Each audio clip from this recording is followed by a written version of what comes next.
if you fail to raise an issue with enough detail to afford the council and the parties an opportunity to respond to the issue, you will not be able to appeal to the Land Use Board of Appeals based on that issue. The hearing will now proceed with a report from staff. Hi, Brad. Hello, Mayor. You hear me okay? I can. All right.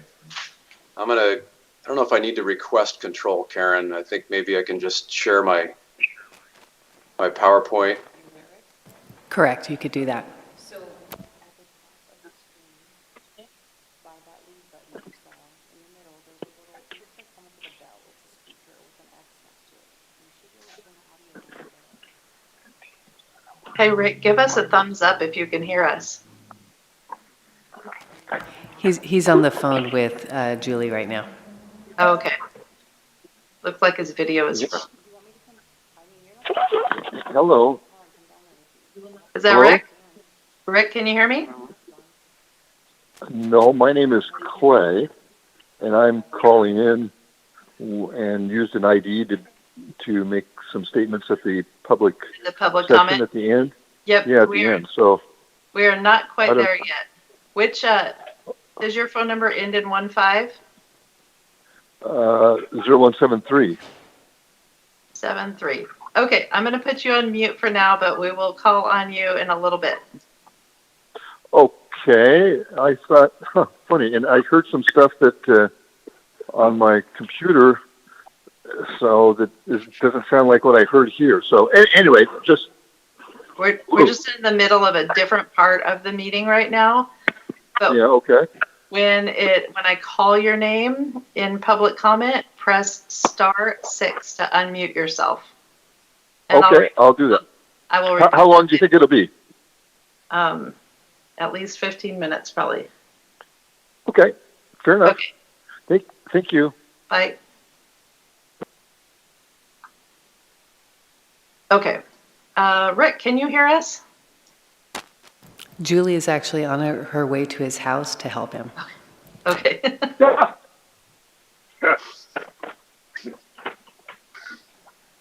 Okay, so I just want to make sure, do we still have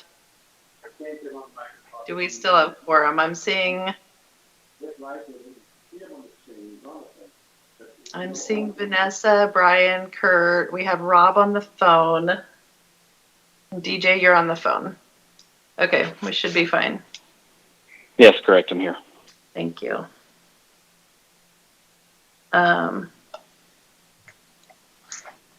have a message from the newspaper that says they're not getting anything on YouTube.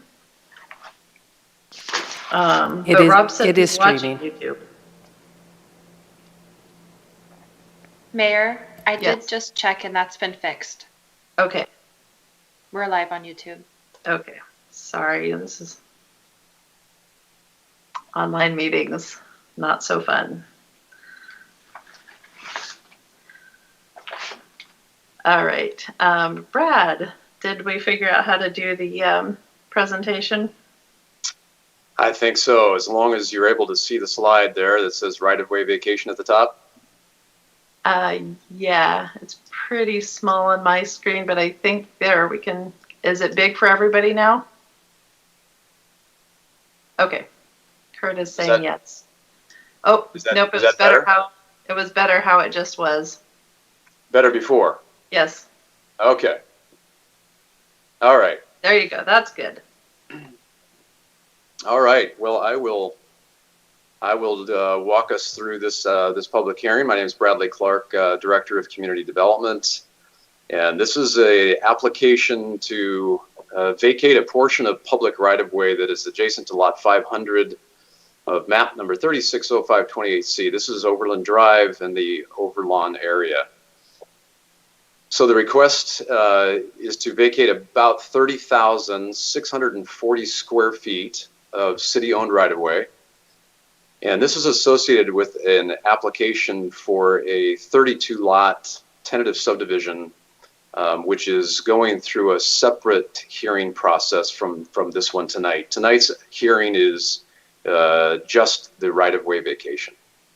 And the relationship to the council goals is to facilitate sustainable and manageable growth.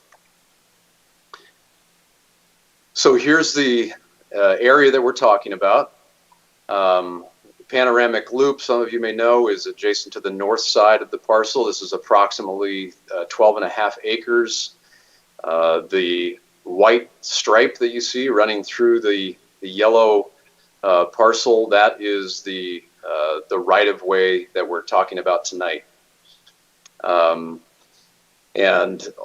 Clover Lawn, you can see here, makes the big sort of S curve, if you're familiar with that part of the southeast part of the city.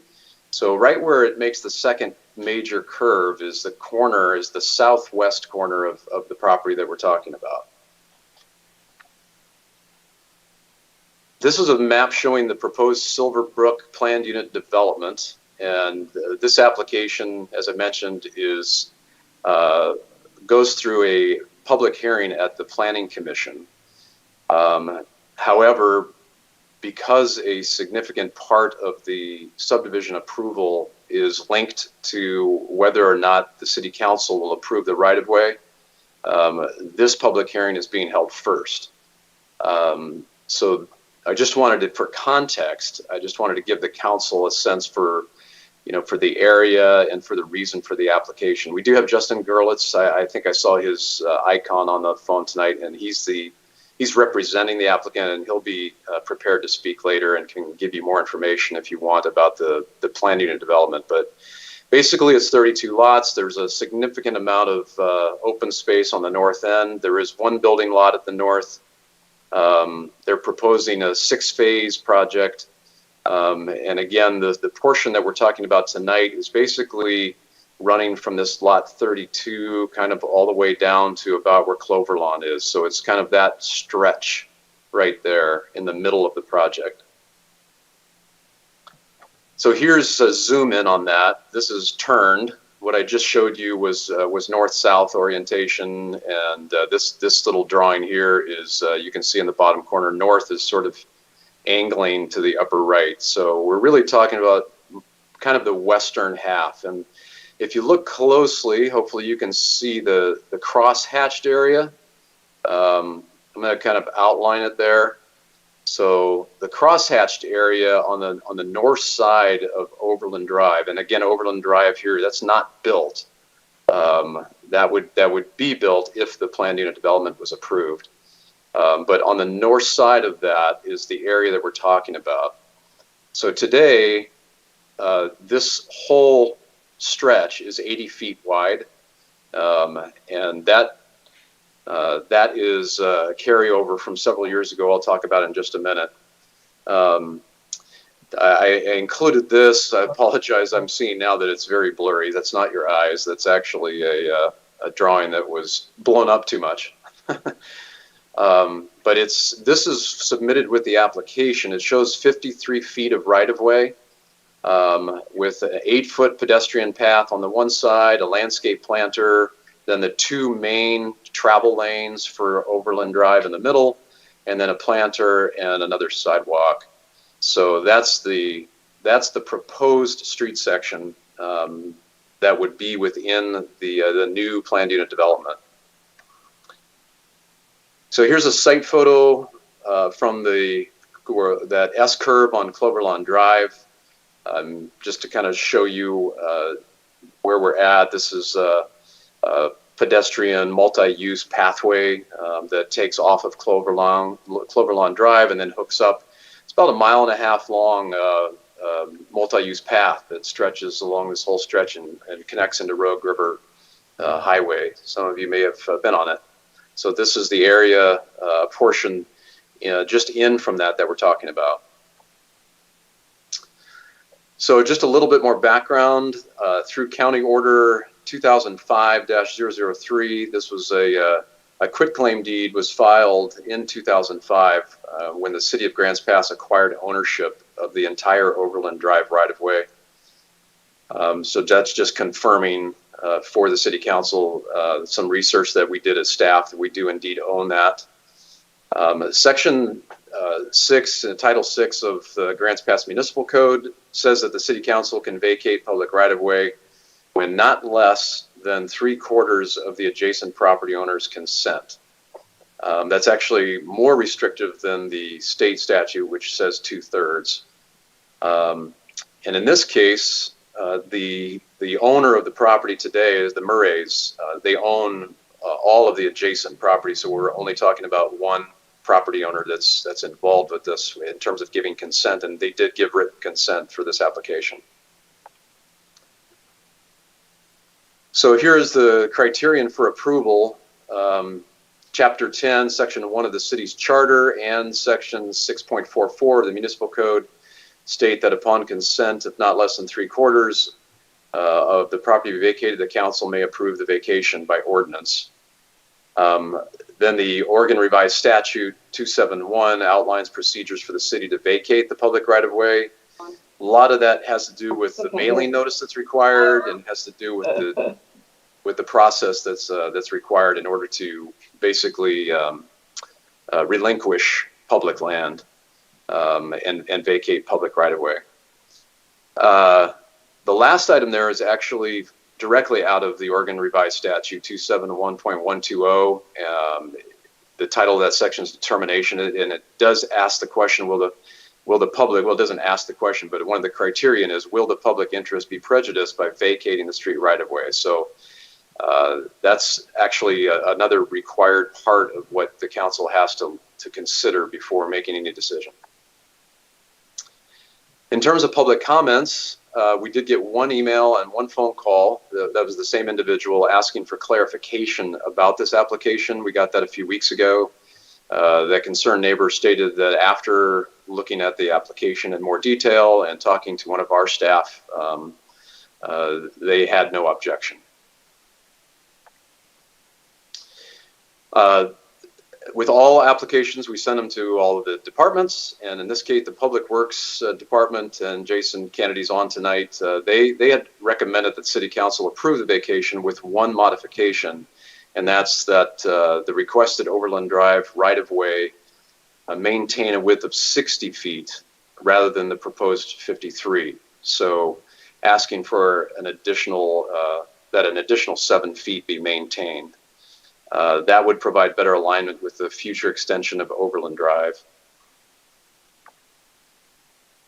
So the call to action is here. There really is not a cost implication for the city in a right-of-way vacation. Basically we just relinquish, and then the deeds get, the legal descriptions get rewritten, and then the land goes to the property owner.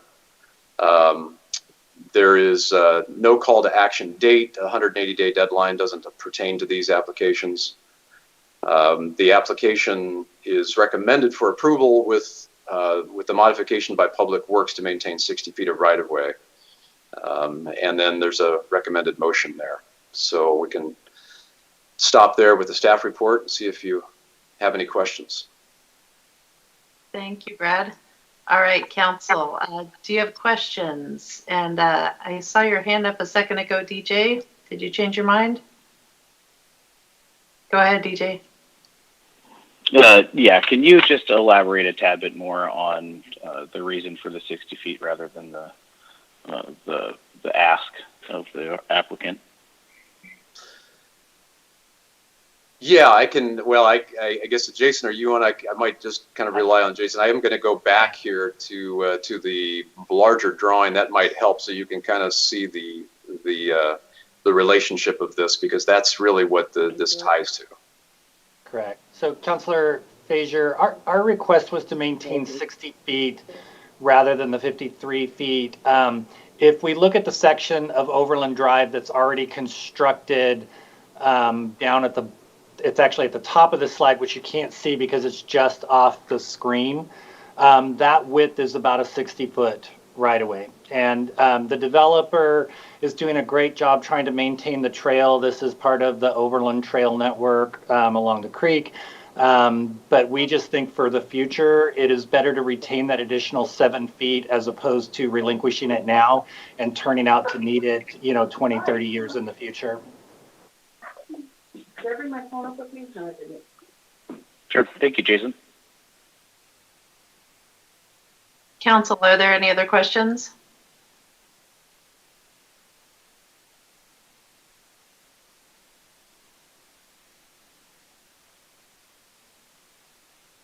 Does anybody know Rick's status?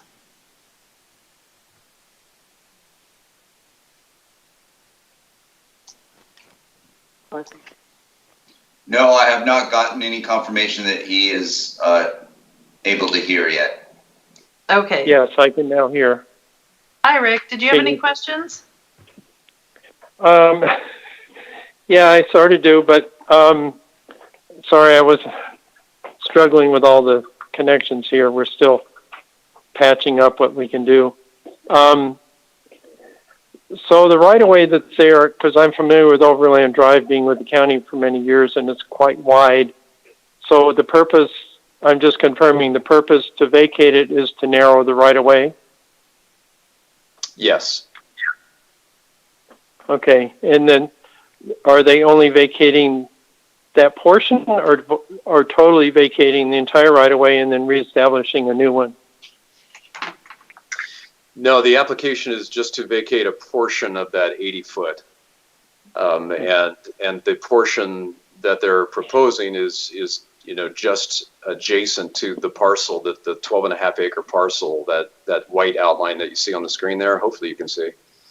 So the portion, the 80 feet, that's north of that would remain in place. So we're only talking about the right-of-way that is adjacent to and impacting this specific 12.5-acre parcel. Okay, and there was some old plans where Lot 2 is for the right-of-way of Overland Drive to come more in at a 90-degree angle than what's shown. What is the, so I'm just looking at this now, sorry I'm being caught up. Overland Drive will basically go all the way through and then Cloverline will intersect at 90? Yes, but I would, if you wouldn't mind, Counselor, holding that question maybe until Justin Gerlitz can speak. And then he has been having a number of conversations with both Josephine County Public Works and City of Grants Pass about that design of that intersection. And he could speak more specifically about how this right-of-way affects that design. Okay, because I think before there was some, I would say easements or pre-dedication of that corner that's different than what's showing now. Okay, thank you. I'll reserve that till later. All right, DJ, you have your hand up?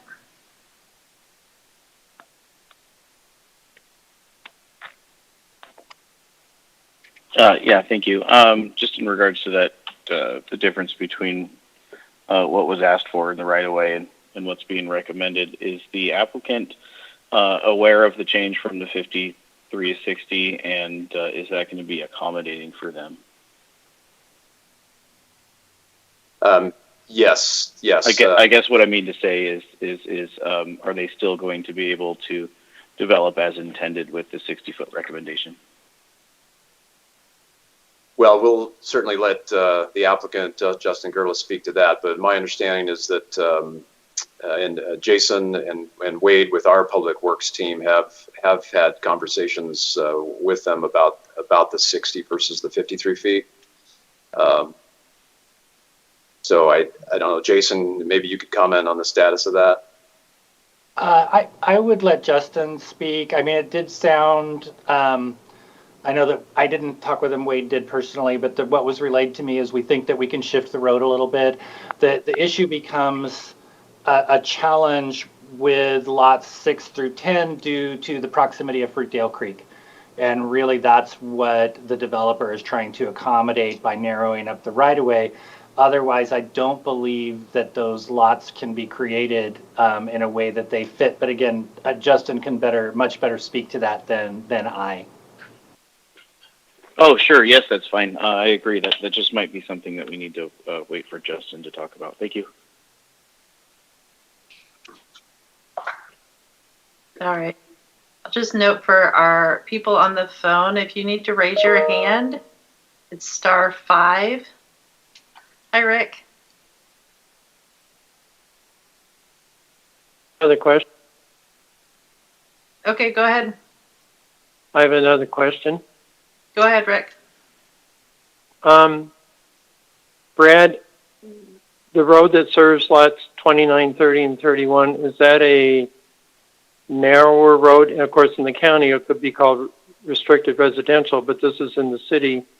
So is that a narrower road since it's only going to be serving 5 lots? Yes, that's proposed to be a private lane, which our code, our code does allow for the private lanes to be narrower, and there is a bridge crossing proposed there as well. That you might be able to see in that dark square, but that portion is actually not really a part of the hearing. We were just showing this to, kind of give you a sense for what the PUD is proposed to be, but that private road right of way or private road width is not part of the right of way vacation request. Okay.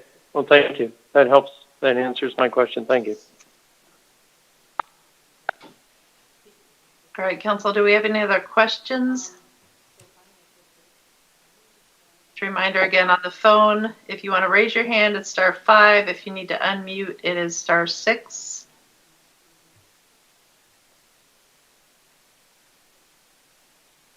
All right, we're ready? All right. So at this time, is the applicant here to speak on behalf of this?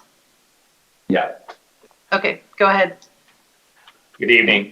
Justin Gerlitz with Gerlitz Engineering Consultants, 223 Northeast B Street, here tonight to discuss the Silverbrook planned unit development right-of-way vacation. Can everyone hear me okay? I guess that's the first question. Great. Good. Online meetings. I appreciate everyone fighting through the online meeting. I know they're difficult with a large group, but glad we're all on here. So as mentioned, we're requesting a right-of-way vacation to the previously dedicated section of Overland Drive due to a major change in the city's newly adopted transportation system plan.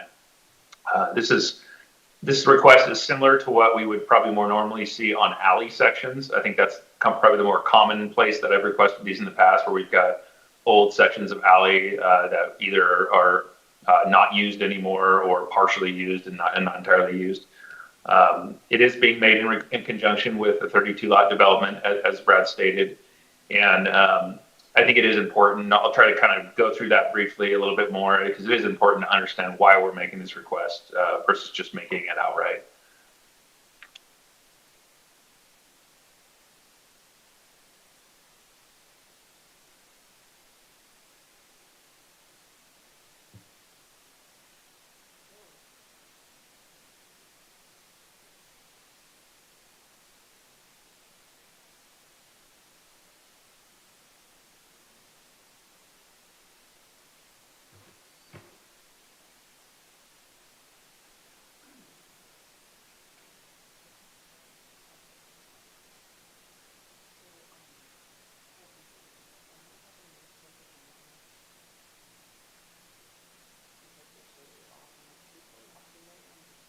Justin, you're muted.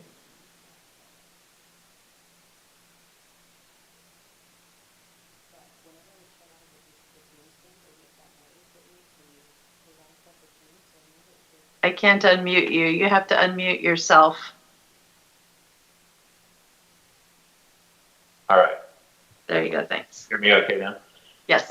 Yeah, I was trying to get my screen over here. Hold, bear with me for just a second.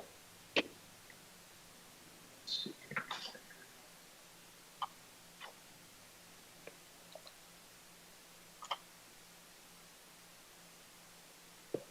All right, I think I'll have to present it over on this screen over here, so I apologize for that.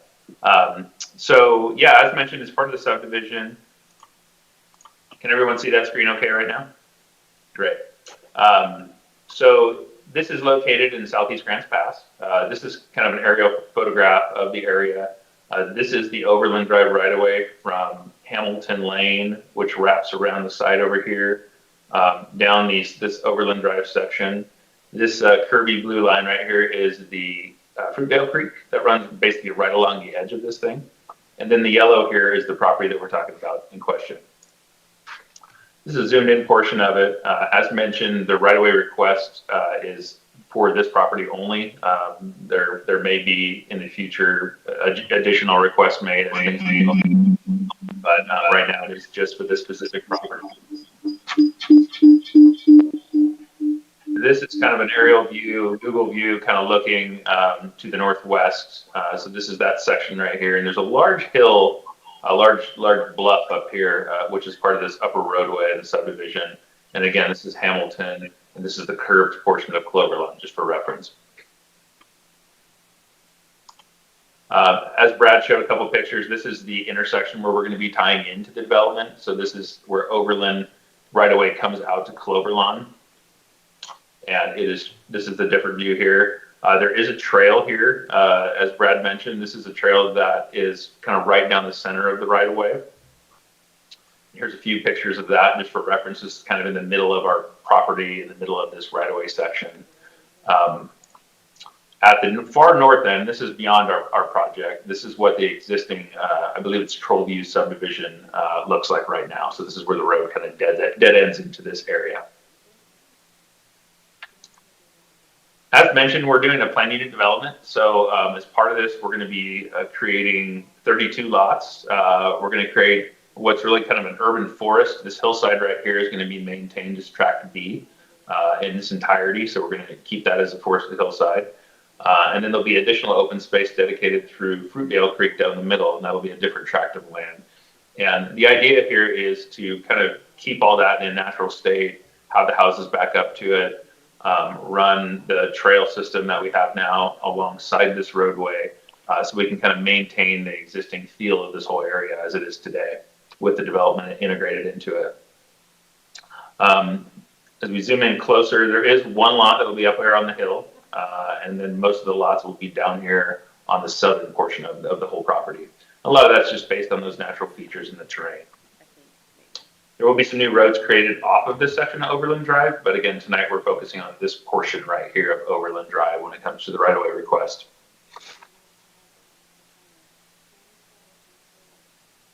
As mentioned, recently the city, as part of the new urban growth boundary expansion, updated their transportation system plan. The plan we had in place before that was circa 1997, and in that 1997 plan, and I believe even before that plan was adopted, Overland Drive was intended to go from Rogue River Highway along this red line all the way down to the start of our project. That was supposed to be an arterial, which is most similar for reference to Redwood Avenue. That's an arterial roadway, which required a much wider rate at the time. This right-of-way, this was kind of the right-of-way I believe that was in place when this was adopted, which had a 74-foot minimum. In this case, they rounded it up to 80 foot. But with that location, being that this was adopted quite some time ago, there is some challenges based on today's environmental constraints, is one of the big constraints.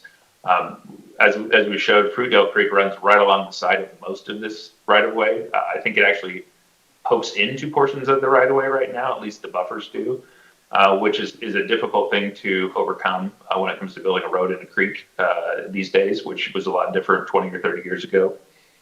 There is some major grade conflicts too as you get back towards the portion over here by Hamilton, irrigation canal, significant grade. So because of that, that option was abandoned with the new plan, and instead we have today's plan. So we're looking at this is the whole city. We're looking at the southeast portion here. Our project that we're talking about is right in the middle of Cloverdale. What says Cloverdale? It's Cloverlawn and Hamilton Lane. So the new plan is to improve these two roadways and create an improved loop back to Fruitdale Drive. So that's where the significant change occurred. This now is not on that plan, which means it's supposed to be developed to local street standards in the neighborhood for when residential development happens like we're proposing today. And then as we go down to what we're proposing as part of our project, which is more of a today's standard, is what would normally be a 50-foot right-of-way section. We've had a lot of meetings with Public Works, the city and county on this project. And one of the things that was strongly suggested was to maintain the 8-foot pedestrian path in some fashion because so many people use it today. So what we offered up was to increase the width of the right-of-way by 3 feet And instead of having a 5-foot sidewalk on the one side with a planter strip, we're going to do an 8-foot pedestrian paved pathway. So we're basically shifting what's there today off to the side. Other than that, it's a normal roadway classification for a residential neighborhood, which you can see here. And then at the north side, where we have some adjacent property that's not owned by the same owner, we're going to do a half street on that portion. Councilor Riker, I think you know, obviously you've had a lot of experience at the county days. So originally, Overland Drive was going to come through here. In essence, it was going to replace a portion of Hamilton and Cloverlawn. It was kind of going to condense it all into one big street, and then those would be just secondary side streets. And when that was in place, Overland was going to kind of come down here and tie into Cloverlawn. Now that it's not going to go through, Cloverlawn is going to stay the through road. We spent a significant time with the county engineer coming up with an alternate configuration here on this intersection. One of the things that these are 90-degree curves right now. They're really sharp, as most of you have probably been out there once or twice. A lot of the people right now turning here because they're moving go into the creek. It's a very common accident location. So what we're proposing is to keep the through right movement, but actually stop traffic here and have them turn at a stop sign, and then same thing coming out of the subdivision. So that's the major change that we kind of came up with. And of course, this will be refined as part of the formal design process, but that's what that change is. When it comes to the right-of-way dedication request, this is something Brad had shown on his screen. So the south edge of the right-of-way is here right now, and it runs right along what we're continuing to propose as right-of-way this way. And then the north edge is up here on top of that cross-hatched area. With this roadway getting, you know, significantly narrower, being a local street versus a big arterial roadway, we ended up with this excess, and that's what we're requesting tonight. I mean, we're trying to create a dense development, as dense as possible, which is what we're all trying to do right now with anything to create housing. And that's where we get the 53 feet, which included that trail. The 60-foot request did come up, unfortunately, kind of a last-minute request from we saw on the notice here. You know, we don't need the 60 feet. Jason had mentioned, you know, the need for it potentially in long-term future.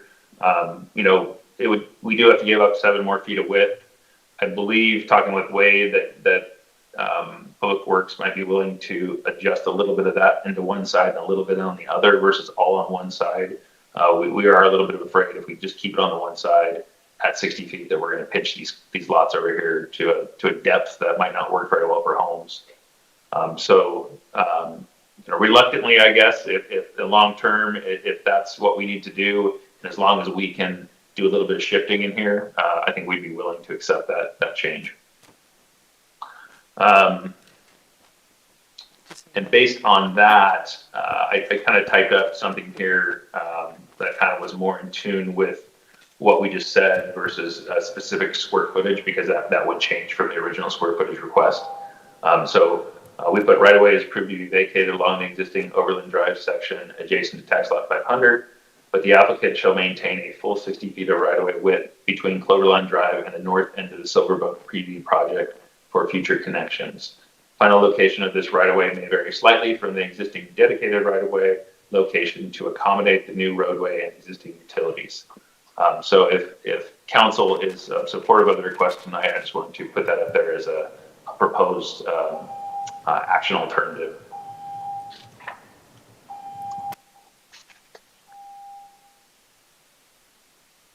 Overall, you know, this request, we're always looking for why we're making these requests. This request does support a large residential development on a very underutilized property. This property is actually in the city limits and has been for a very long time. But due to these challenges, you know, you see there's a lot going on here with the creek and this road and some major utility extensions that we have to make through it. This right-of-way vacation helps to support the development and make it a reasonable thing to do. It does provide much needed infill for this area of Grants Pass. You know, through this development, we're setting up roadway connections to developable properties that are now part of that new urban growth boundary.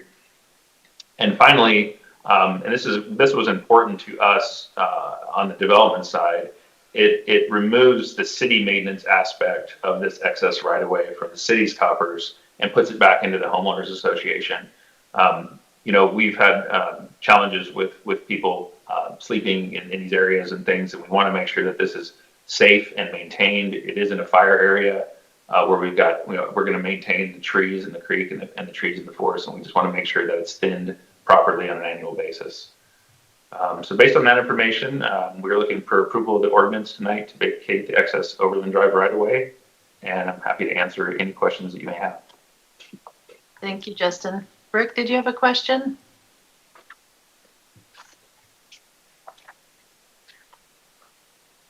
Me? Yes. Can you hear me now? Yes. Yeah. Okay. Justin, you have a great design there. I really appreciate it. The question I have, the multimodal path that's there now, how wide is that? It is also 8 feet. So we're basically just taking the existing path and shifting up to one side, all the way back to that slide. And then we're keeping a planter strip, a buffer in between that and the roadway. Okay. When I've been out there before, that multimodal was heavily used, so I really appreciate the fact you've included that in the design with the right-of-way, and I would be supportive of your request. Thank you. Yeah. DJ.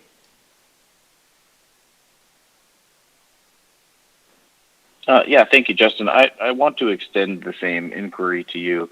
Whereas 53 feet seems to be ideal for the development, and the city staff is recommending the 60 feet. I'd really like to understand the implications of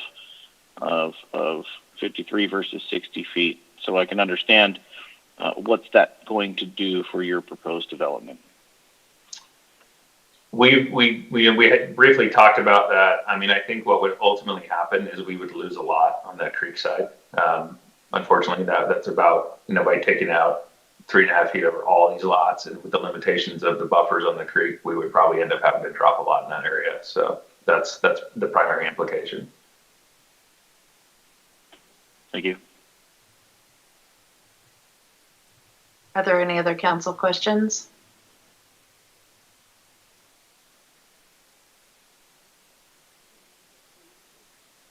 All right. Not seeing any more questions. Is there anyone from the public? This is a public hearing. Is there anyone who wanted to speak on behalf of the application?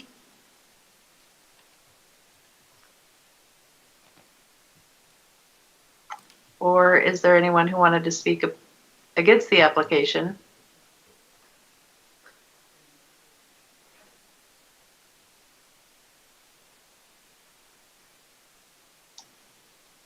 All right.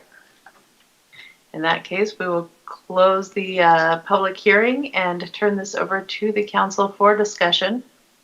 Well, I guess first, staff, do you have any final comments? No, we don't, Mayor. Okay. In that case, I see Brian's hand up. Go ahead, Brian. Thank you, Mayor. I was just going to see if that person earlier was wanting to comment on this that had interjected. Oh, no, I have him on the list for other public comment. Okay, that was it for me. Thanks.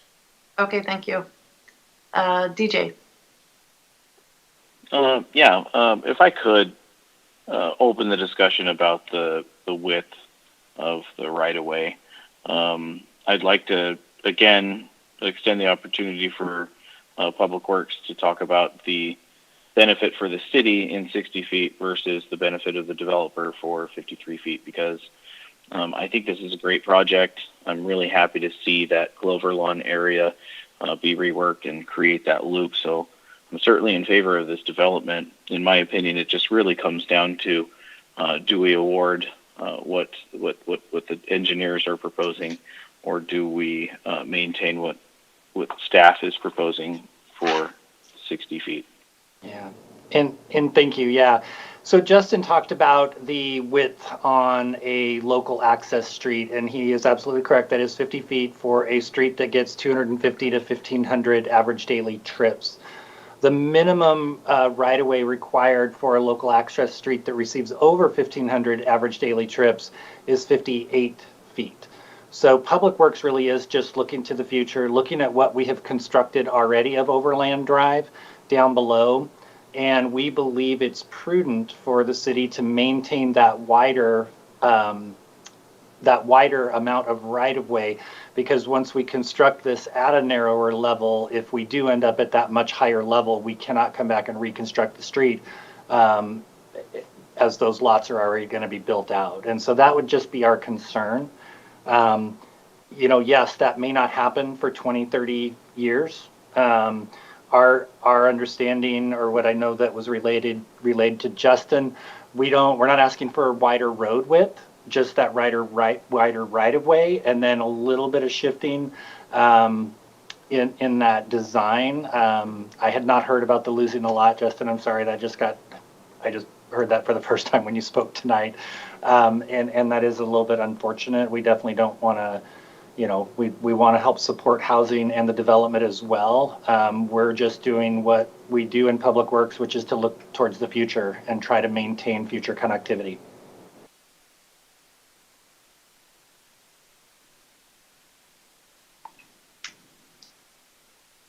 All right. DJ, is your hand still up? Yes, if I may. Go ahead. After hearing both sides there of the argument, Jason, whereas I respect looking into the future, as you had mentioned, I'm not really seeing the impending detriment to having that be a thoroughfare at 53 feet. If I can add, I think it's a reasonable request to narrow that to 53 feet.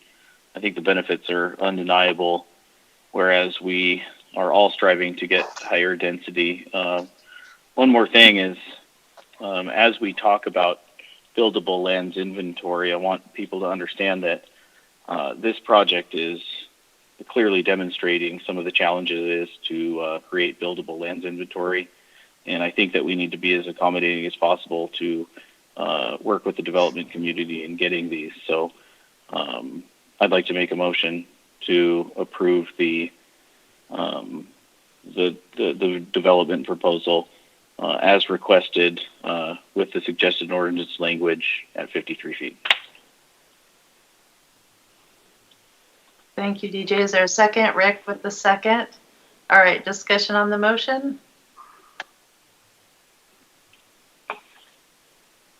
Vanessa? Oh, excuse me, Brian first and then Vanessa. Thank you, Mayor. I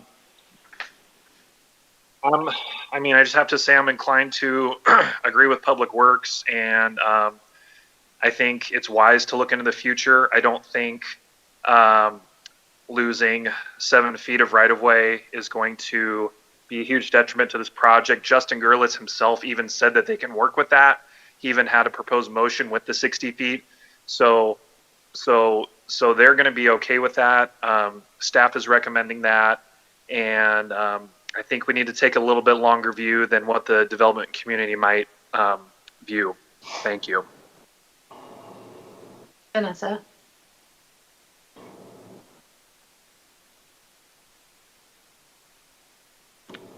My thoughts are along the same lines, is that I trust the vision of the Public Works Department and the vision that they have looking into the future, and the knowledge that they have of population growths and the overall transportation plan. They have a much more in-depth understanding of that than I do. So I do put faith into their knowledge of that.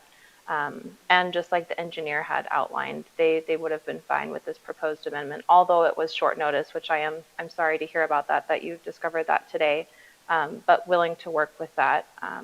So I would support staff's decision as well as their recommendation. Rick? So this may be a question for Brad or Jason. When I'm looking at lot 10 on there on the PUD, if more right-of-way were to be taken out of there, I realize that's common area, but it seems like if all the lots were made fatter going all through there, there still may be the opportunity for a 60-foot right-of-way. I'm still in support of this motion, but I'm also empathizing with staff that they'd like to maintain the 60-foot, because I do realize more homes will be developed there in the future. Brad or Jason, do you have any conceptual thoughts on rearrangements of lots 6 through 10 to be fatter lots and then allow a 60-foot right-of-way? I realize this has not been discussed or evaluated before, but do you have any input there? I do not, Councilor Riker. I would never, I'm definitely not a planner. Maybe Brad. This is Brad. As a planned unit development, the code gives them flexibility on lot sizes. If you made the frontages wider, obviously you'd be increasing the size, so they would still be in compliance with the minimum size proposed in the PUD. I don't know. It does look like adjacent to lot 6 that's really getting close to the Fruitdale Creek buffer. So I don't think you really would have any opportunity there. However, I think you pointed out not lot 10, and I just don't know the property well enough to know if what the topography is, if there's some wetlands that are being protected there. That may be the case, and so it's without knowing the exact environmental features and topography, I wouldn't be able to say for sure whether the wider lots could be accommodated. Okay, thank you. DJ? Yeah, thank you. Without belaboring it too much, I see where Councilor Rocher and DeLaGrange are coming from, but Justin, if you're there, I want to again just give you a final opportunity, if you don't mind, to discuss the differences between 53 and 60 feet, and take opportunity as an expert, a recognized expert in this community in engineering, to let us know what you think. I just want to make sure, was the public hearing closed? I just want to make sure we're doing this the right way. Yes.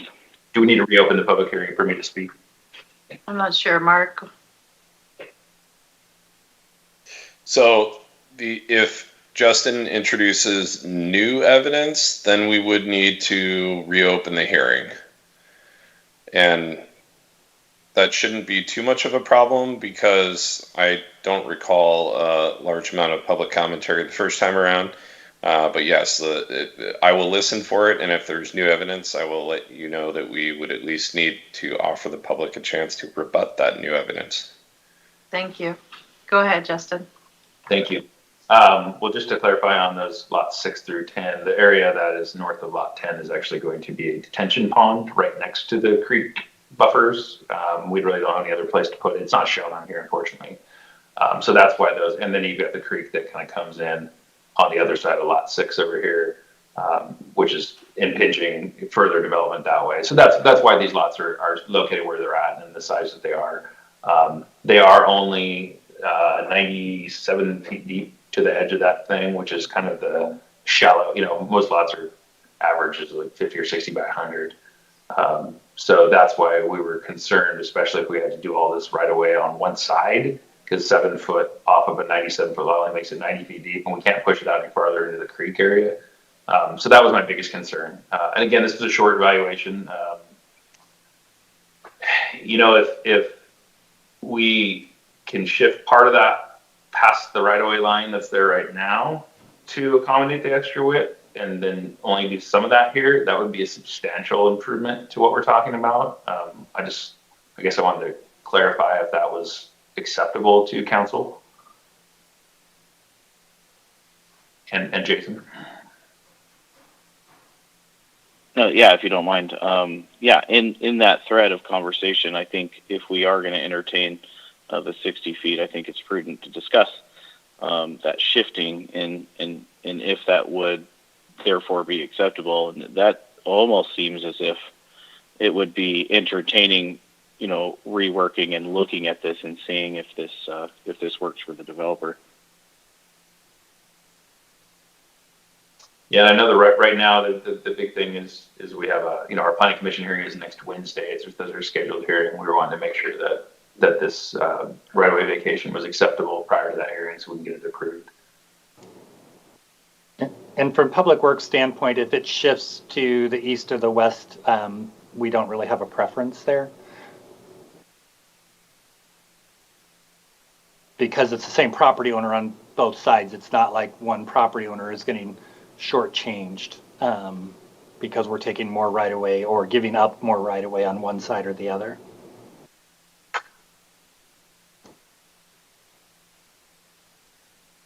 Did you have something, Justin? Yes, thank you.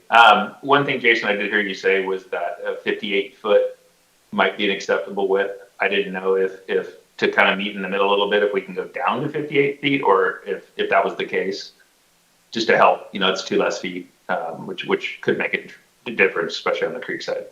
Yeah, I didn't say it was acceptable. However, I did say that was the minimum that's in our development code. So absolutely, I think that we could work that out. To where we use it to 58 throughout versus the 53. That would be helpful.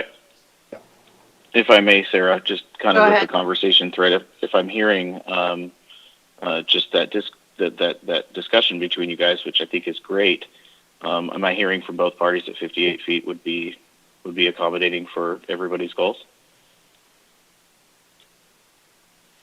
Okay, I'm seeing some head nods. I'd like to redact my motion. Okay. And Rick agrees? Yes. Okay. Is there a new motion? I'd like to I'd like to reinstate my motion to, as stated before, with the suggested ordinance language, with the 58-foot right of way. Okay, and Rick seconded. Before we go on with further discussion, just wanted to ask the audience if anybody wanted to rebut what information was just added. So is there anyone from the audience who wanted to speak? All right. All right, DJ, is your hand still up or? Thank you. All right, in that case, the motion now is to approve with a 58-foot public right-of-way. Is there a discussion on that?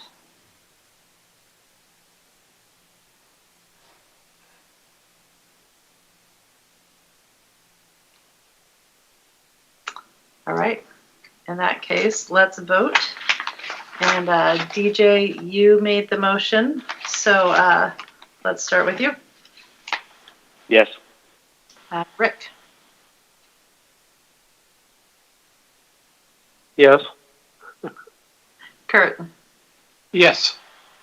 Vanessa? Yes. Brian? Yes. And Rob?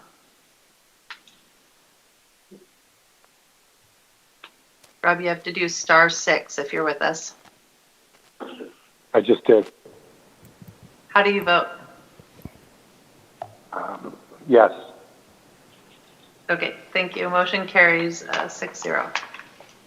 Thank you. An ordinance of the Council of the City of Grants Pass vacating public right-of-way adjacent to tax lot 500 of map number 360528CO. Thank you. Did anybody want to make a second motion? Yeah, I'd like to make a motion as suggested in the first. A second reading of the motion with a second from Rick. Okay, and on that one, DJ, how do you vote? Yes. Rick?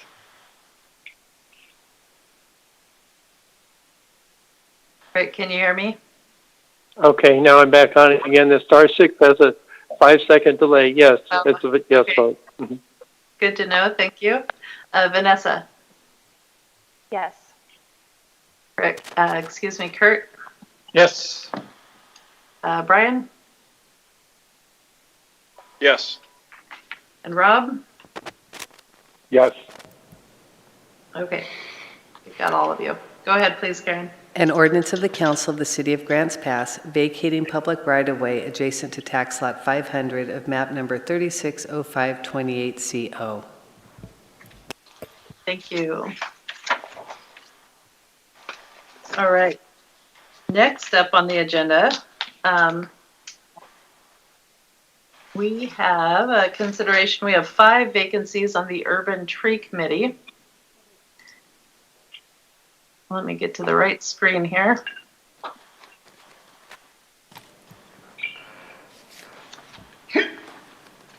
We forgot the council action. Mayor, we do have a council action item. Oh, look at me skipping right ahead. Okay, let's go to the council action item,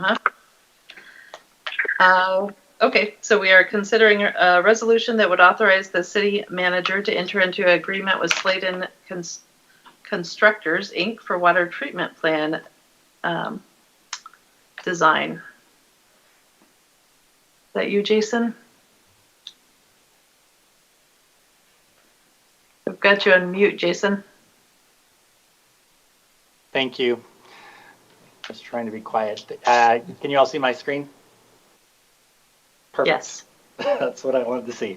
So this is for treatment plant replacement project. It is for authorization of phase 1 services. We did talk about this after an on-site visit a couple of weeks ago, but I wanted to go back through that for you all. Again, this is project WA6207, which is a water treatment plant replacement project, and it is for the authorization of phase 1A services. And the relationship to your council goals is maintain, operate, and expand the infrastructure to meet community needs. And that was a 3-star item, build a new water treatment plant. So on August 23rd, the City Council participated in a site visit to the J Street location to look at the property and to meet with the design builder and the engineering group. That was the Sladen Construction Group, and the designer was going to be Carollo Engineering. Sladen at that time at the workshop later introduced very key project personnel, including the design build manager, Mr. Stephen Flett, design manager Jim Meyerhofer, pre-construction manager Jeff Wall, and water treatment plant lead Allie Leeds as we talked about the process. So just falling back just a little bit, when we look at contracting structures, what we traditionally do in the public works is we do a design, bid, build, where I hire a designer to design me a project. I get all of those design documents and bid specifications, and I put that out for bid to the construction market, and then I hire a contractor to build that project. And then when we get all done and something isn't right, I get the engineer who designed the project and the contractor who built the project kind of pointing their fingers at each other, going, well, no, you didn't design it correctly, or no, you didn't quite build it correctly. With the design build infrastructure delivery method, I have one contract with one designer who is also the constructor. So when we get to the end and something doesn't work, we have one person to point the finger at. And one person who is responsible for making sure that that project works. It is a much more efficient way to develop a project and to deliver a project because we are able to get that project to the market a little bit more quickly, and we don't have to design to 100%. We can actually take our design documents closer to 90 to 95%. And we don't have to develop these bid specifications that are written so that every contractor can bid them. That really saves us a tremendous amount of time, but that time also equals money. It really is an important way to deliver this project much more inexpensively. So this complicated chart we showed before, but this is what's important with this delivery method. We have an owner and a design builder, and then we deliver the project in 2 phases. The first being that preliminary services phase, the second being the GMP or stipulated price phase. That's where we're actually doing the building. So what we are doing now is what we call our phase 1 services, or what we're asking council to approve. But we're actually asking for only a portion of the phase 1 services, because what we want to be able to do is come back and determine what technology we're going to use. And council wants to be a part of that process. So to get the contractor working, we need to initiate those phase 1 services. So we talked about how phase one, or how the design build lets us deliver this project much more efficiently. Typically, however, phase one services are done in one shot, and we would be asking you to approve a multi-million-dollar contract. However, because of the way we're breaking this up, we really would like to just approve that. I want to say it's $1.3 million in that range. I'm pulling that from my memory, so don't hold me to that if we get to the end and it's slightly different. But that phase 1A, we will perform technology selection and value engineering. And those are two very, very, very important parts of this process. The first is, what are we going to build? What's it going to cost us to operate? And then how do we make sure that we can build that the most effectively and with the highest value for the residents of the city of Grants Pass? Phase 1B, when we come back after all of those decisions have been made, we'll then complete 90% of the design. We'll come back before you with the guaranteed maximum price, and then we will ask for phase 2 services to begin, which will be the actual boots on the ground and the construction. We had talked about this at our Monday workshop, but the phase 1 services are going to be broken into 8 distinct tasks. Primarily, task 100 is for reporting and administrative duties. 200 is for some additional geotechnical work, especially as it relates to the intake structure and the pipeline routes. One of the things we had talked about at the Monday workshop, that we are evaluating some alternative pipeline routes that may save us some time and money to construct.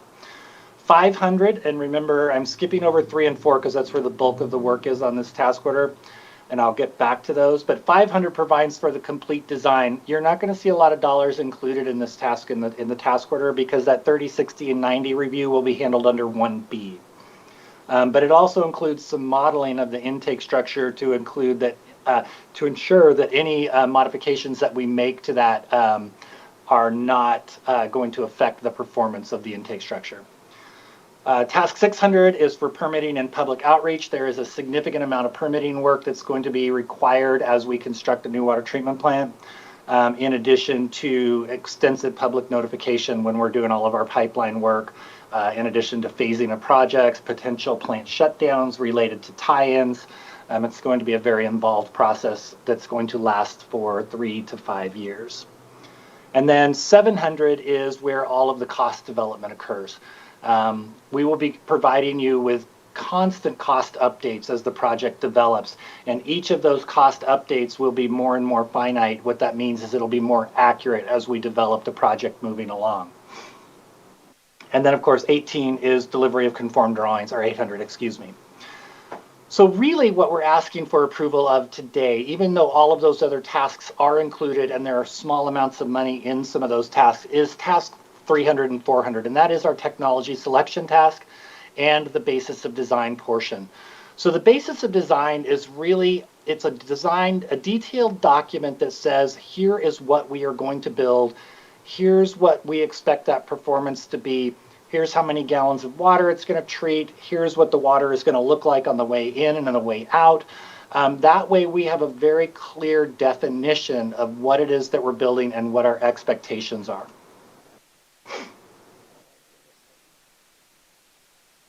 We talked about 300. This is going to focus on analyzing just the various water quality technologies, and primarily, we've talked about this multiple times, that's going to focus on conventional treatment versus membrane. We might be able to build one or more inexpensively than the other. However, that technology may be much, much, much more expensive, and in 20 or 30 years, it will have far outpaced the cost had we built the other direction and spent a little more money. But we are going to provide you with that information to help you make that decision more efficiently and more effectively. Factors that are going to affect that process selection are going to be site conditions. We've already discussed some of the stuff that we found underground. What we have found may say that technology should all be above ground, and that'll change our technology selection a little bit, but it may not. It may be more efficient to dig underground, put those structures below grade, and have a more robust plan. Capital construction costs. A technology, say, that uses a membrane technology may be able to be constructed in a much more inexpensive building and at grade, which will lower our initial operating costs. However, as we've told you multiple times at these previous times, it may then cost us quite a bit more to operate because it consumes a lot more power. Operational costs are going to be a very key factor. Also staffing as we look to future technology. One technology over another may require far less attended operation, and we can actually run that plant remotely. Treatment goals and future proofing, we really want to look to the future regulations and ensure that whatever technology we install today will work 20 years from now.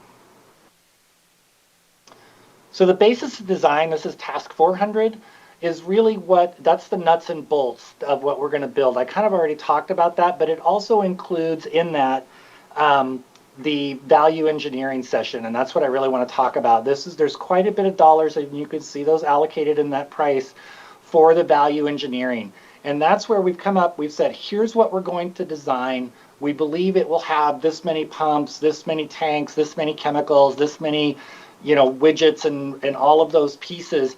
And we initially go in and we say, okay, and that's going to come at a price tag of $10 million. It's going to be more than $10 million, but I'm just using a round number for you. But that's going to come at a value of $10 million. If we were to change our pumps to a higher flow pump, we can put in 3 less pumps. We'll have less redundancy, but the trade-off will be we can lower our initial capital costs, even though they may try. So we'll go through a 2-day exhaustive exercise where we will look at different configurations, different technology selections, and be able to bring back the best value treatment plant recommendation to the group. So the total cost of Phase 1A services is now at $1.213 million. At the conclusion of Phase 1A services, we will be back in front of you to ask for approval of Phase 1B services, which will be the final design preliminary to or prior to construction. We estimate at this time that 1B services will cost an additional $4 to $6 million. Other costs for Phase 1 services will include our owner's rep costs. We will need to do a task order with Stantec also, probably for both 1A, 1B services. That's scheduled to be presented to you on October 6th. Funds are available for these services within Project WA 6207. And we do tentatively have the call to action slated for today with your alternatives, and I would be happy to answer any questions that you have. Thanks, Jason. I see Rick's hand going up. Go ahead, Rick. Okay. Jason, I guess on task 300, what would be the timeline for completing that part? That is a great question. We have it slated for 10 weeks. We hope it'll be done closer to 8 to 9 weeks, and we will be in front of you probably multiple times within that 10-week window. We're waiting to get the task order signed so we know what that exact schedule looks like, but we're already putting meetings on the calendar for staff. Okay, second and last question. While we have current funding for this level of development, how soon will we be needing to look at a bond, and then what timelines would be needed for that? Yeah, Adam and I have been talking about that quite a bit. We actually have funding, we believe, to take us all the way up to the GMP. However, what we are watching very closely is the bond market, along with our advisors, to kind of watch the interest rates. And so we'll want to get in on those bonds before the interest rates start to go up, but there is a clause in all the bonds that you have to expend those funds within a certain time frame.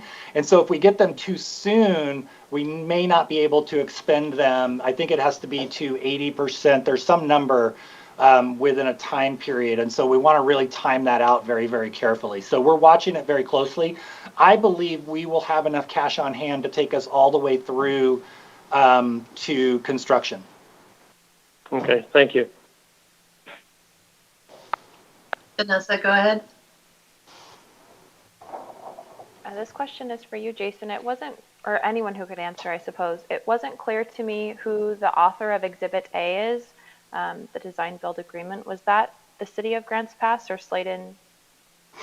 So it was a joint document. Primarily, it was created by Stantec and the City of Grants Pass and reviewed. So it's a pretty bulky document.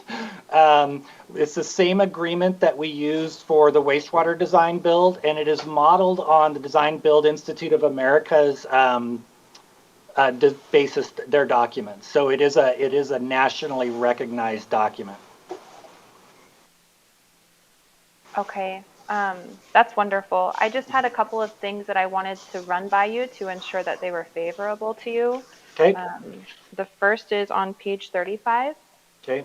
Under the scope of work general assumptions, number 11, it does state that the city will have a minimum of 2 weeks for review of major deliverables. And I wanted to make sure that that minimum was enough time for you. I know with staffing and such, and the scope of this project, I just wanted to make sure that shouldn't be like 3 or 4 weeks, or what you think on that.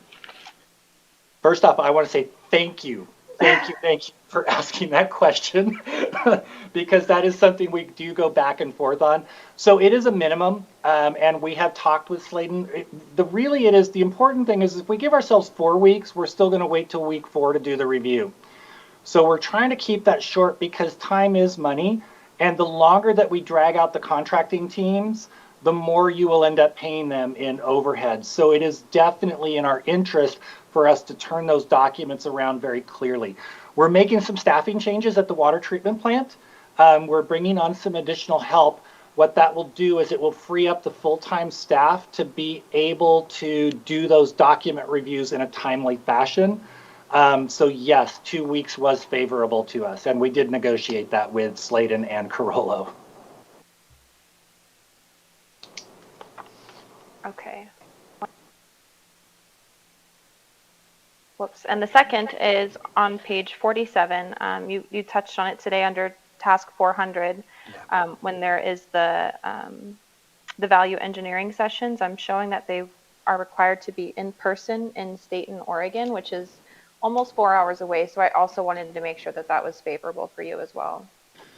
Yeah, that's one where we've been debating with them back and forth. The reason that we're going to do it in Staten, the previous value engineering session for the wastewater plant, we actually did here in town. The reason for doing it to Staten is it's much closer to the contractors and the engineering staff's office. And so as we're starting to talk about different disciplines, they can bring in the exact expert that we need at the right time and then send them back to work without bringing them down here to Grants Pass. So a lot of the preliminary work up to the value engineering will likely be done here locally because they can bring a small team down and focus on that. But the bigger sessions where we're doing design reviews, it will be more beneficial to take a small group to them. Okay, perfect. And the last one that I had is on page 78 under section 2.10, correction of defective work, under section 2.10.2. It does say there at the very last line, if the non-conforming work creates an emergency requiring an immediate response, the 7-day period identified herein shall be deemed inapplicable. But then there's no follow-up with what would be appropriate. So I wanted to pick your brain on that if you think a clause should be added for that emergency work. And Counselor, I'm actually going to have to get back to you on that to see that it's not referenced elsewhere in the document. But that was 2.10.3. Is that what I heard? Yeah, in our physical packet, it's going to be page 78, section 2.10.2. Got it. I will definitely get you an answer to that. I don't believe so. So what will happen, because that definitely is a construction-related activity, when we come back for Phase 1B services, we'll do a very slight modification to that agreement. But when we go into construction, we'll do a more major modification to this very same agreement. And if that needs to be added, we will definitely add it at that time. Wonderful. Thank you. That concludes my thoughts. Thank you. Those are great questions. Are there any other questions? Go ahead, Brian. Thank you. I just had a question for Jason. When we go through the Phase 1B, which I believe, if I'm not mistaken, will include the technology selection, will part of that presentation give us the analysis of potential energy use for each of the technologies? Yeah, so that'll be during the 1A. Actually, we're going to try and do all of that work early on. That will be part of the operating cost analysis, and energy will be a big portion of that. I know we may have talked about this before, but maybe we haven't. In the summertime, we're spending close to $25,000 a month for power to generate water for the city of Grants Pass.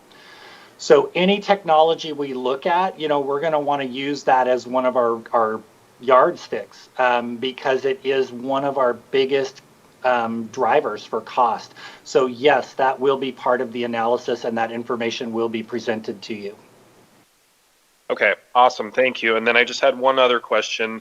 And, I don't know very much about this, so forgive me if this is, a weird question. But so there's Stantec, which is the owner's rep, and then there's Sladen and Carollo, which are the design builders. Does Stantec stay on for the entire project, or at some point do they go away and we just work with Carollo and Sladen? So our recommendation as staff is that Stantec will not go away until the closure of the project. They will act as an extension of our staff, bringing us expert guidance on both design review and construction oversight, where, we do have construction inspectors, but we've never had a construction inspector who has inspected the construction of a water treatment plant. And so we will be asking you to approve task orders for both construction design assistance and then construction inspection assistance throughout the project. Very similar to the role that our current wastewater plant master services provider did for us during the wastewater plant design build process. Very good. Thank you. Thank you. Rick? So Jason, when they evaluate, since you indicated electricity is one of the major costs for any water treatment plant, will they also be including alternative designs or alternative choices for electricity? Not that windmills work here like they do in the gorge, but will they look at maybe solar might work in the future, and would that be in their plan to be part of the package when we evaluate this? Yeah. I think the short answer is probably not. When the power that we're looking at consuming, you're not going to be able to create a solar field here in Grants Pass large enough to drive even one of our pumps, because the amperage just to start them is averaging, about 1,000 amps. So you need quite a few solar panels.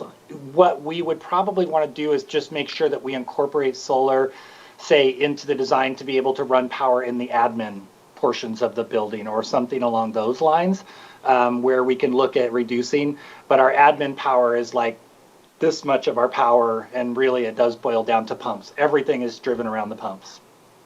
Okay, thank you. Are there any other council questions?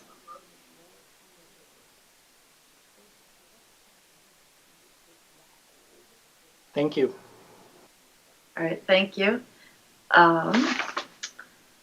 Council, thoughts? What do you want to do with this?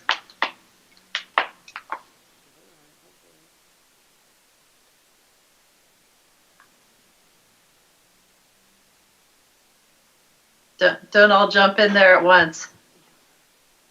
Vanessa? I will make a motion. I move to adopt the resolution authorizing the city manager to enter into an agreement with Sladen Constructors Incorporated for Phase 1 services relating to the replacement for the water treatment plant. Thank you. And Kurt Collins had the second. Any discussion on the motion? Mayor, did you ask for public comment? Oh, I did not ask for public comment. Thank you. Is there any public comment on this?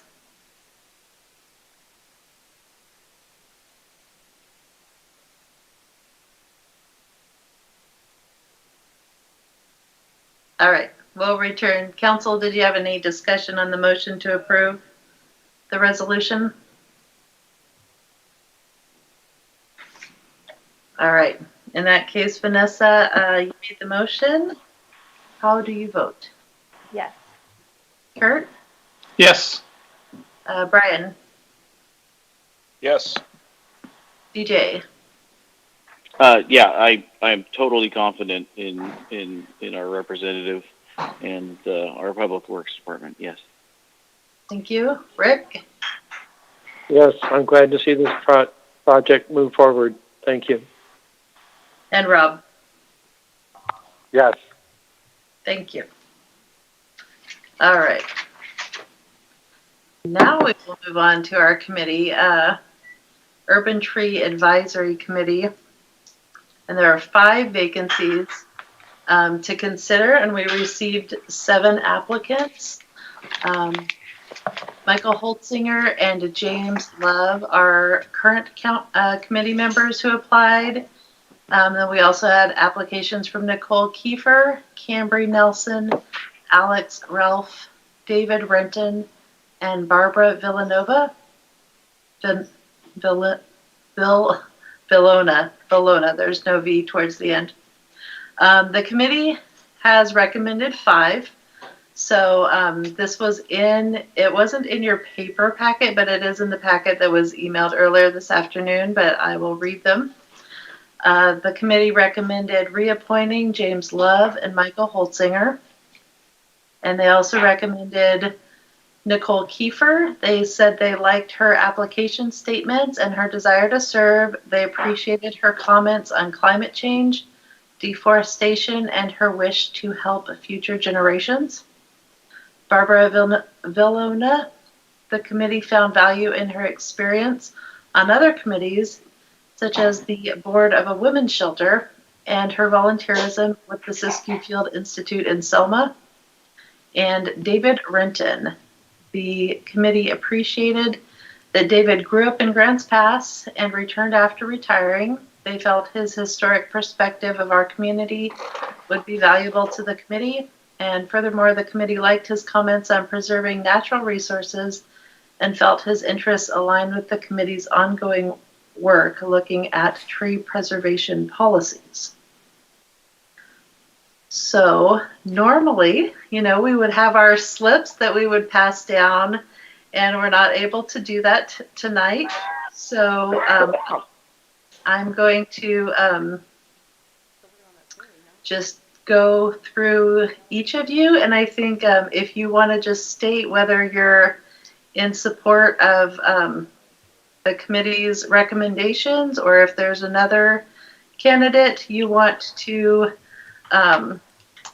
put forward, we will take that into consideration before we do any formal nominations. Okay, so just if you're comfortable with the committee's 5 recommendations, please say so. And if you want to make a comment about a specific person, or if you want to lobby for one of the other 2, go ahead and do that at this time. And I'm just going to call on you in the order I see you on my screen. So first I have Vanessa. I do support the committee's recommendations. I did real quickly want to say that I was excited to see the amount of people eager to get involved with volunteering in the community. And I wanted to encourage folks who do apply for committees to completely fill out the application, even if that's just 1 or 2 sentences in each field. You don't have to write an essay, but seeing an incomplete application can be a little discouraging. So I would just encourage that, and I do support the committee's recommendation. Thank you. And Kurt. Let me first ask, I think I had a little brain pause there. Is Alex Ralph one of the committee's recommendations? No. I mean, I liked his application a lot. Dave Renton is an old friend of mine, and he's very enthusiastic, and so I enthusiastically support him. So I guess I do support the rest of the committee's recommendations. Did you want to lobby on behalf of Alex?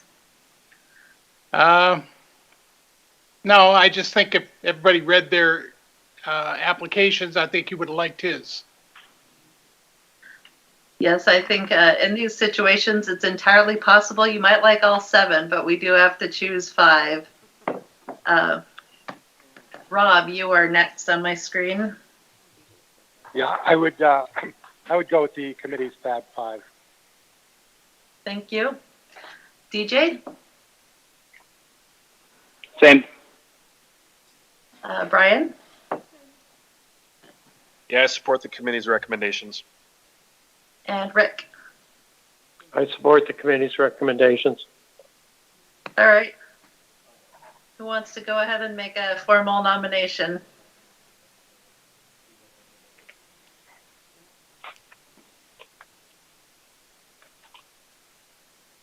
I can't make the motion myself.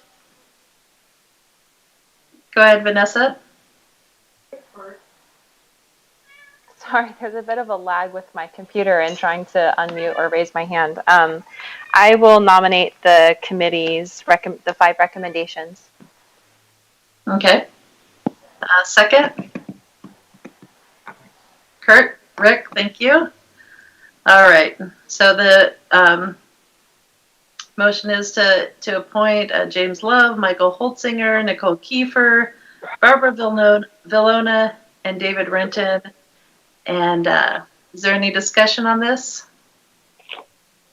All right, Vanessa, how do you vote? Yes. Kurt? Yes. Rob? Yes.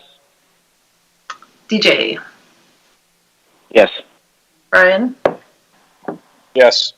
And Rick? Yes.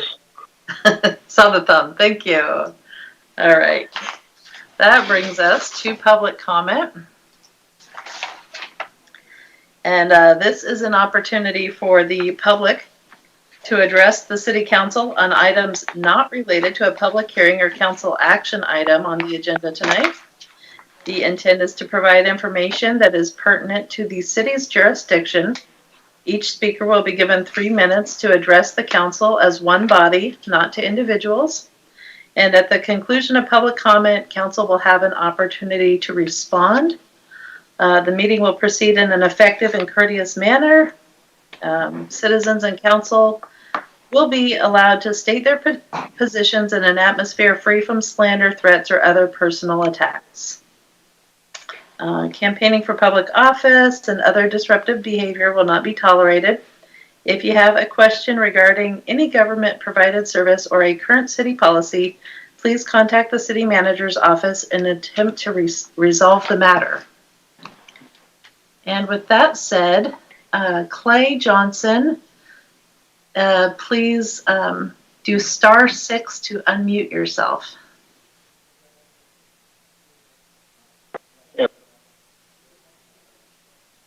Yep, I can hear you. Go ahead. Very good. Hey, thank you very much. First of all, I want to appreciate the opportunity to talk a little bit before the City Council. And I'm wanting to talk in connection with a newspaper article that I read a couple weeks ago about controversy concerning access to the river in the southwest part of the city. And I saw that there was not really, well, it's in the City Council's hands now, and there really wasn't much testimony at the advisory committee level in support of access. So I'm here to convey my few thoughts about why I think access to the river is important. First of all, I do understand the argument against access. Some people are very piggish. Some people cause trouble.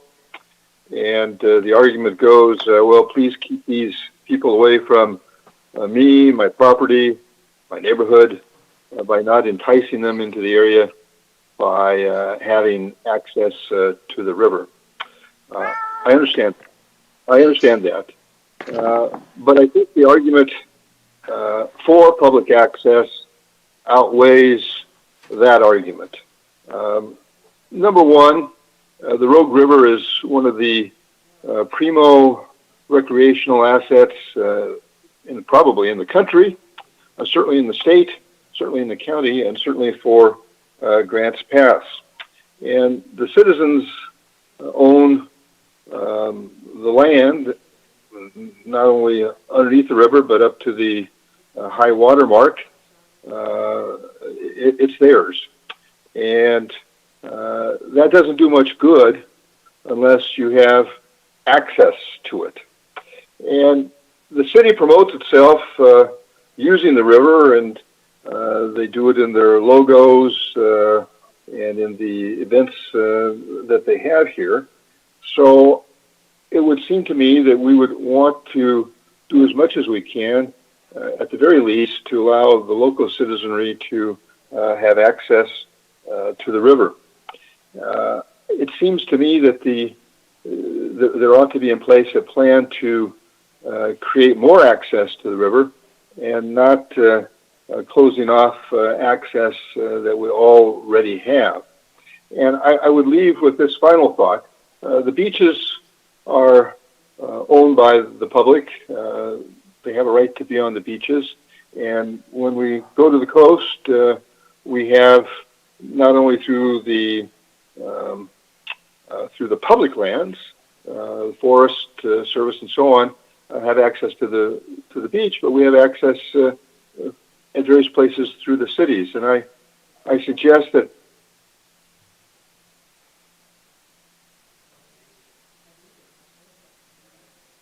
Sorry, Clay, I think you got cut off there at the 3-minute mark, but we understand that you were talking about access to the river.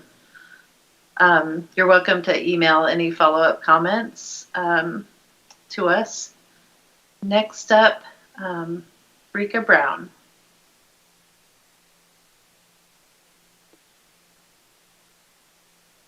And I think, I don't know if you guys can tell if you're on the phone. Hello. Hi, Rika. I was just going to tell you, since I'm not sure if you're actually watching us as well, but yeah, we don't have the green lights tonight, but we are putting up a timer on the screen that lets people know how much time they have left, but there's not any sound associated with it. So just be mindful of your time and go ahead. Thank you. Rika Brown, Grants Pass. Mankind changed the climate and ecosystems of North America and much of the world for the worse by killing beaver and many other creatures over 300 years. Bounties were put on wolves and big cats to save cows and sheep for ranchers and deer for human hunters, until deer overpopulated our wild lands and ate the vegetation as high as they could reach, standing on their hind legs. And then they starved. But in the 20th century, we slowly changed the climate of the whole world for the better, making it moister and more moderate by increasingly irrigating with sprinklers after we started building water treatment plants. These were followed by sewage treatment plants to keep our rivers and lakes cleaner and reduce diseases. We began to take on the role of beavers in watering the land and moderating weather, even as we cut trees, dredged and straightened rivers, and put bounties on predators and beavers. We watered our cities to keep us safe from fire, with sprinklers that threw water in the air and all over plants in the ground. This evaporated millions of gallons of water per day in Grants Pass in summer, when it was most needed, making clouds and rain. Water also transpired through the plants we grew and added to the humidity and rainfall. Watering deep enough to keep lawns and gardens healthy percolated water into aquifers, along with rainfall that fed wells for those out of reach of city water pipes, irrigating farms and rural residences. Leaky irrigation ditches fed wells, too. We didn't know what we were doing to our climate. Like beavers, we were just making our habitat safe and more productive for us. We didn't even think about how much our watering benefited other people and creatures who lived near us and far away, as its vapor spread out, made rain, which evaporated and blew on the prevailing wind over the mountains, to join vapor generated on the other side, adding to rain there as well, rolling east, city by city, and every farm between. The 80s were considered a wet decade. It was the height of sprinkler irrigation. 1986 was the first year we heard two non-scientific, nonsensical themes all over the media. Burning fossil fuels is causing global warming from too much carbon dioxide, and fresh water is a scarce and precious resource that we must conserve. Worldwide, we eventually bought this nonsense, which has had serious consequences.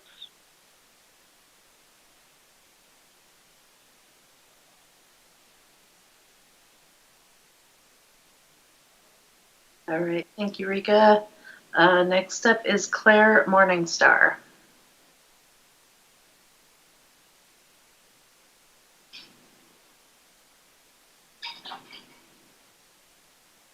Can you hear me? Yes. Excellent. Clark Morningstar, actually. Oh, okay, sorry about that.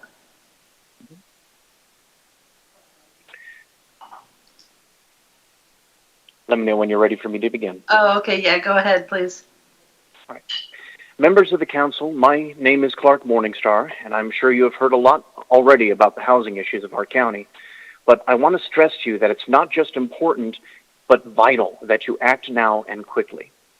It's generally recommended that 30% of one's post-taxes salary should go towards housing. But with a minimum wage set at $12.75, a quick bit of math means that most workers here only have $451 a month to allocate. Yet these days, it seems the lowest rent to be found charges at least $750 a month. That doesn't add up.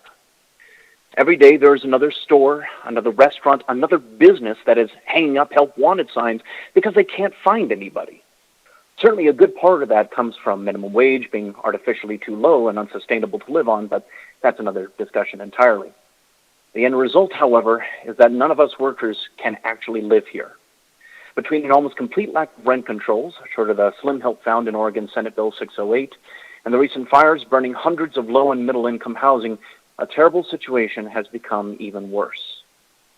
Now understand that we aren't alone in this. The entire nation has become unaffordable, and according to the National Low Income Housing Coalition, there are only 7 counties where someone can afford one-bedroom apartments on the minimum wage, and it sure ain't here. I'm here to offer a possible solution, and one that would be sustainable both for community coffers and its people. First, I suggest the building of at least 250 rent-controlled single-bedroom homes and apartments in the next 5 years, and an additional 50 two-bedroom homes and apartments, with rents set at $450 a month for the former and $900 for the latter, and these can be built with help easily gotten from state and federal grants, such as with the National Housing Trust Fund and HUD, and then owned and managed by the county or city. Once everything is built, that would amount to over $157,500 a month of income that can go towards maintenance and furthering of the project. Even more should be built every year in the 25 years after that. Second, we should pass an ordinance that disallows any pension funds, Wall Street investment banks, foreign companies, or related shell corporations from buying local homes and rentals who are artificially jacking up prices in our area. Lastly, for all new and existing rentals, we should create an assessor position with a standardized table that can estimate a rent-controlled rate for a given property based on fair market value against the minimum wage affordable rate, plus any amenities offered, to be included as mere information in the rental agreement alongside what the landlord is actually asking for it. I have more data to back my claims and further explanations of my proposals in a document that has been emailed to each of you by now, and I'm happy to answer any questions. However,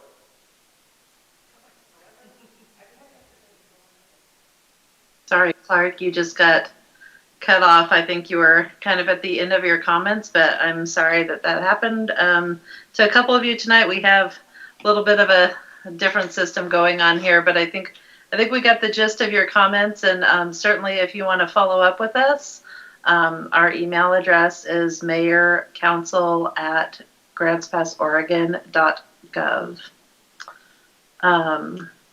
Council, did you want to follow up with any of the comments we received tonight?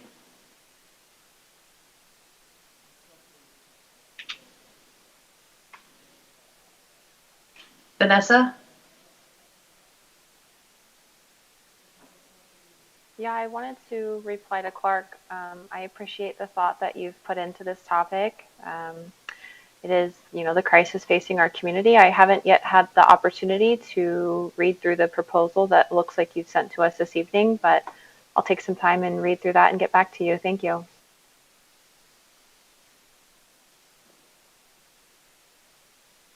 All right, anything further on public comment right now? Karen, did you want to cover our emails? Sure, there was one email regarding actions to consider to help in housing.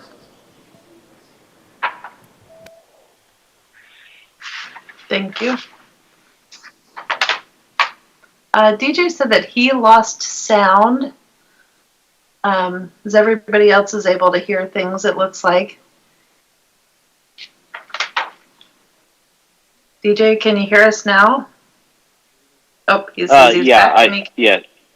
Yes, I had to hang up and call again, but yes, I can hear. Okay.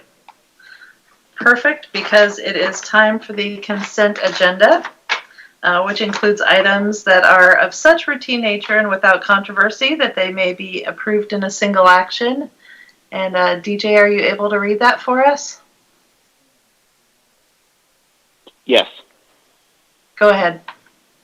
Okay, and as such, resolution authorizing the city manager to enter into a contract for Gilbert Creek parking lot reconstruction, project number LB6189. Motion approving the development code text amendments to Article 12, 14, and 30, social services facilities, city council findings of fact. C, motion approving the development code text amendments to Articles 12, 19, and 22, city council findings of fact. And we have minutes of the City Council, Collaborative Economic Development Committee, and Tourism Advisory Committee. And with that, I make a motion to accept the consent agenda. Thank you. Is there a second? Vanessa with the second. Thank you. DJ, how do you vote on the consent agenda? Yes. Vanessa?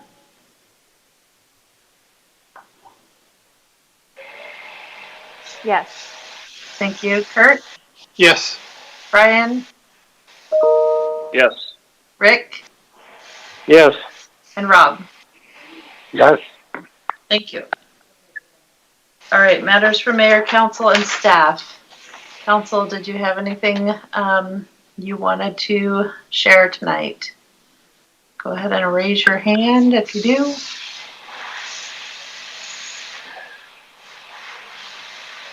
Vanessa, go ahead. To report from the Committee on Public Art, yesterday they had their meeting and they did move forward with selecting the 5 artists for the utility box art project. So that'll be really exciting to see that come to fruition. And I wanted to remind the community that there are a couple of openings available. One is on the Urban Area Planning Commission. Application is due by October 15th. And there is an opening also on the Committee of Public Art. Application due by October 4th. Thank you. We have a hand up. Is that Rob? Yes. Go ahead. Yeah. So I'd just like to ask a question. What metric are we using or waiting for to have live meetings again? Yeah, we haven't had a chance to discuss that, so we don't have a point at this time. Well, obviously, there was a chance to discuss it when the meetings went virtual. There was a discussion there, even though the council wasn't involved. Somebody made a decision. Not sure who, but so when that decision was made, there must have been a sunset clause discussed, I would assume. No, we didn't actually discuss a sunset clause, so. Well, when will that happen? Yeah, we'll have to do that when we get back together. Like when? Yeah, I don't know. DJ and I will talk about it. If you don't mind, I'm going to get in here a little bit. Yeah, the decision was made to go to remote meetings, but as you said, Rob, we did not talk about the metrics and where and which and why. We're happy to talk about it. If council decides to do so, we can have a meeting about it so we can all talk about what we think appropriate metrics would be. So I think this is a good time to ask council if they'd like that on the agenda.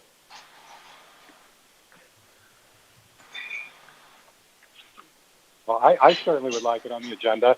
I think that it should have been a council decision to actually go virtual, and it certainly should be a council decision to be involved in the discussion as to when it goes back to live.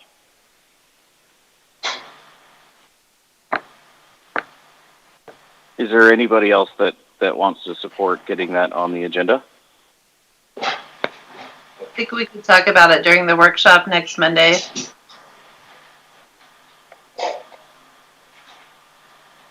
Okay, yeah, Sarah, I think that's a great idea. Thank you.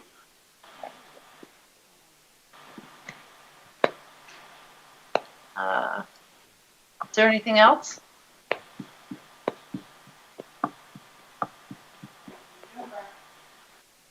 All right, are there any matters from staff tonight?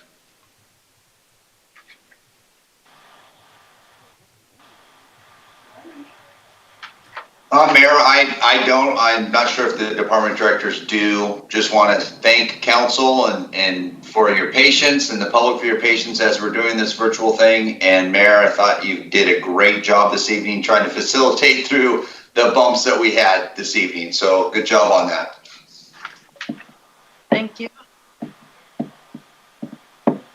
All right, I'm not seeing any staff raising their hands, so I think a motion to adjourn is probably in order. I move to adjourn. Thanks, DJ. Second from Vanessa. Thank you. All in favor of adjourning? Aye. Aye. Aye. See all those hands go up? All right, we will see you next Monday. Have a good weekend.